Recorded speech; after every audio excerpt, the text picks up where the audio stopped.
Hi there.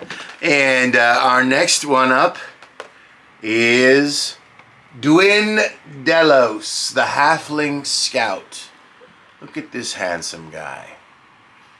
Now, just from looking at him inside the package, I can see that really he and Ogrungang are basically the same action figure, just different heads. So in the action figure biz, that's what's called a buck. They're made off of the same buck. And I'm all for the fact that they're making these other scales of humanoid. Now, they have the big orc frame, which will be used again in the future, guaranteed. Could be a muscular barbarian or any other sort of muscular humanoid, right? They now have the armored frame I showed you, and they have this diminutive, not exactly miniature, but you know, it's a halfling or a goblin. It's one of the little people of mythology, the wee folk, as it were. The fey folk, perhaps. I think we all know there's an old tradition. Now, speaking of small people, his accessory is a slingshot, perhaps in reference to David in the Bible. And it's on a long stick. So it's could be used as a staff, like a bow staff, perhaps, for up-close combat. He also has a nice dagger in a scabbard or sheath, and it has a bit of a peg there. I can see that I'll be able to peg that onto his little action figure body. So now we have another panel of accessories on the left of the figure that I'm pulling up here, as you can see. Yes, so both of the panels are now removed, and here we see yet another dagger and scabbard. Perhaps it's a matching set. Yes, it appears to be matching, which is smashing. And a nice little lantern. And once again, to my knowledge in Dungeons and Dragons, halflings are also in possession of the night vision. So just like the goblin with his torch, I'm not sure why he has this, but so be it. All right, this is an additional slingshot. It's loaded with a stone here, so I'm going to be futzing with that soon enough. And some more little hands, some extra hands, a bit more open, not very open, but a bit more open. This appears to be something like a shoulder pad or bandolier. I'm not quite clear. Oh, I'm a poet and I don't know it. And he has a masked face. I'm gonna let these guys fall out. 2 extra heads. So when he goes on sneaky little ninja missions and he doesn't want to be identified, maybe he could be mistaken for a goblin if he wears this little mask. Yes. No, it wasn't me! How dare you! And when he's feeling extra handsome, he can put some dippity-doo gel in his hair and get this cool hairstyle, as you can see. Almost like Bob's Big Boy. Can you see that? I hope you can see that. I think it would be fun to paint a custom in a red and white checkerboard suspenders for this little guy with that head and get him a platter with a hamburger and a milkshake on it. And he can hold it up in the air.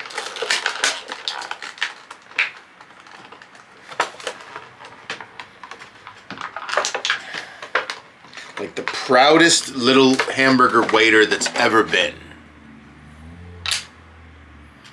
Finally, he has this kind of,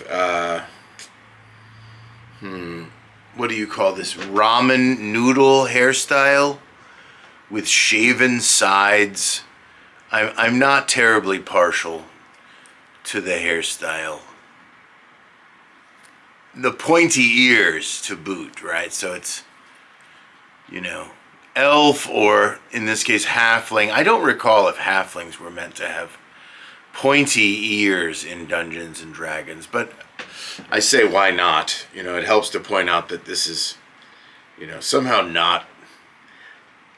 not human or something, right? He's too short to be a human. He must be a halfling. He can see in the dark. And pointy ears, but he's not an elf. No. I thought that at least that the halflings had the hobbit feet with the bare feet and the fuzzy, but maybe, who knows. This halfling says, you know what? After how many thousands of years of having cold feet and pretending like it doesn't bother us. Oh, it doesn't bother me. I'm a halfling. Oh, yeah. We have feet like horses, right? Yeah. They were just faking it the whole time. And this guy, Dellos, he says, you know what? I think I'm going to actually put a pair of shoes on before I go on my dungeon crawl. I'm going to be the halfling who doesn't need to sit down halfway through the dungeon crawl. I'll be ready to stay on my feet, no matter what. Even if we have to cross miles and miles of snow and ice.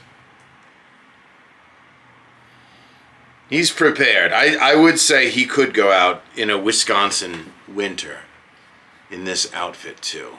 I think he'd do just fine. Look at this little guy here. He's cute. I like him. He also kind of reminds me of the Toad from the old Marvel comics, the 1960s original version of the Toad. You could maybe customize him into a Toad figure with some skill. At least some of the parts. Let's try doing some head swaps and futzing with accessories now. I'm not sure what I'm going to do with ramen noodle hair fellow in the future. Maybe I will use him to make a Gen Z action figure. But I'm going to set up my little...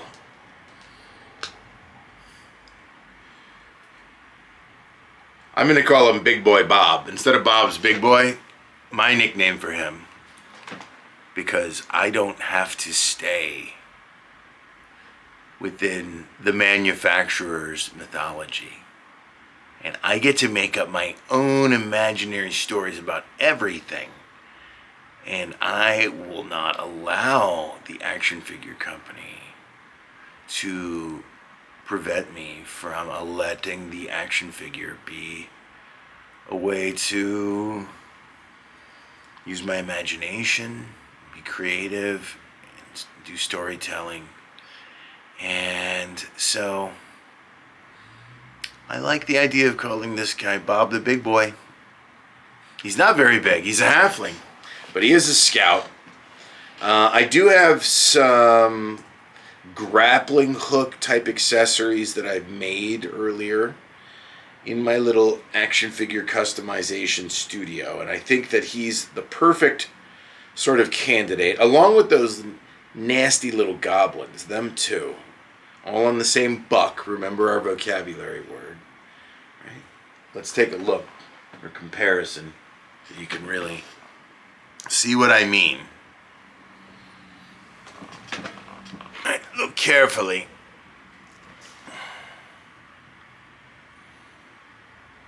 see that aside from some color differences, it is essentially the exact same action figure.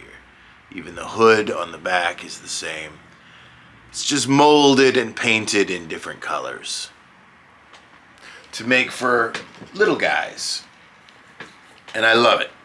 So now let's get into trying to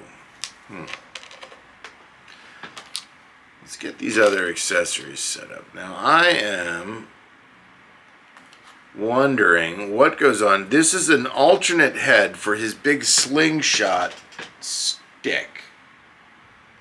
But I'm pulling on the old, we'll call it like a letter Y. And it is not removable.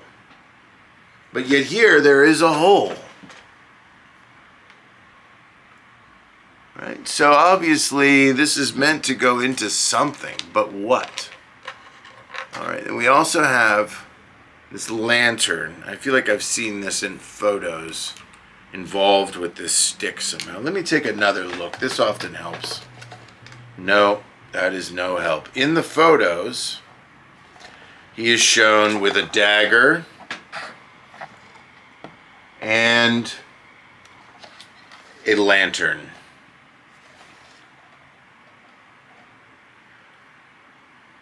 I think it's time for me to read about him for you. Heroic and steadfast are not traits one ordinarily associates with a halfling. Dwynn, however, is no ordinary halfling. Fed up with the dull monotony of traditional halfling life from an early age, Dwynn jumped at the chance to set off with a band of traveling mercenaries. Keen observation skills and a natural ability to blend in quickly cements Dwynn as an invaluable member of the team. Scouting the way, Dwynn works tirelessly behind enemy lines, collecting valuable combat intelligence. Temporal log. You don't see a halfling unless it wants you to. Shockingly little is known or even rumored about halflings as a race. They keep to themselves and do not see the need to trade with the wider world. They desire no riches and are satisfied with a full belly, a song and dance in the company of their fellows. Halflings do not write, but compose songs and oral histories, which are passed down to subsequent generations. These stories are in no way historically accurate, are obsessed with minutiae, and contain verse after verse of interminable poetry. A halfling can tell you what their grandparent ate for lunch on July the 17th, 80 years ago, with a full recipe for the dish.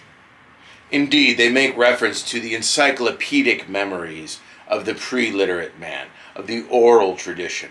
I think this is fascinating. It's better than any other version of the halflings. That they are a record of those people. My understanding, for example, is that Moses wrote everything in the Bible up to Exodus from oral tradition, so it was remembered from father to son. People could recite pages and pages of text that, if written, would go on thousands and thousands of pages, and in order to do so would take hours and hours. They could do so from memory all day long, until the end of the Qing dynasty in China. In order to become a mandarin, to become an administrator, a manager, a magistrate, they would lock you in a box for, I believe it's 24 hours, and your job was to write 论语, the Analects of Confucius, from start to finish, beginning to end. And every character perfect. Of course, eventually a man named Xerox invented a machine that made that skill completely obsolete. But nonetheless, all of our knowledge, all of our tradition, all of our language, all of our history, all come thanks to the thousands and thousands of scribes through history that did remember these things. And so I can kind of appreciate that about Dwynn Dellos and the Boss Fight Studios Halflings. They're very intellectual, clearly. Nothing is mentioned about how, he's a deadly combatant. Notice. I'm sure he could hold his own, but he thrives in stealth, in intelligence, trading in secrets, diplomacy,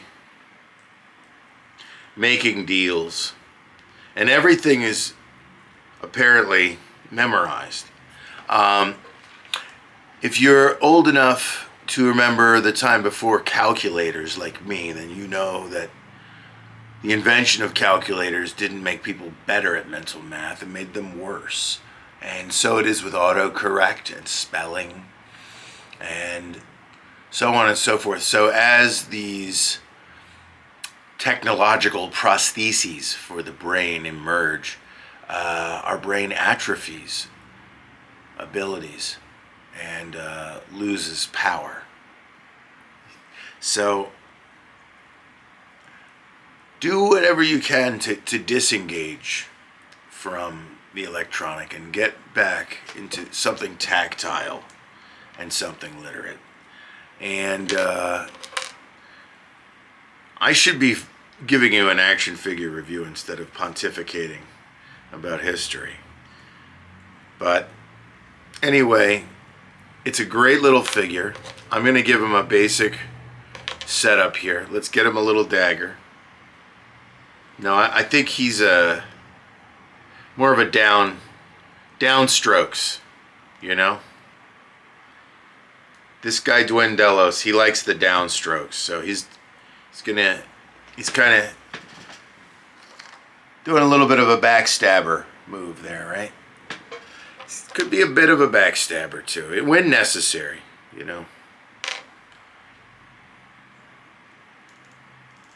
He remembers, at least, who can be trusted and who can't. Who's betrayed him before and who hasn't.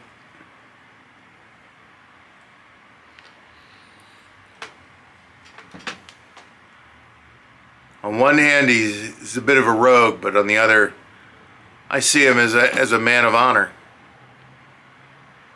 When necessary, he can do what needs to be done for his people. He looks a bit scary here.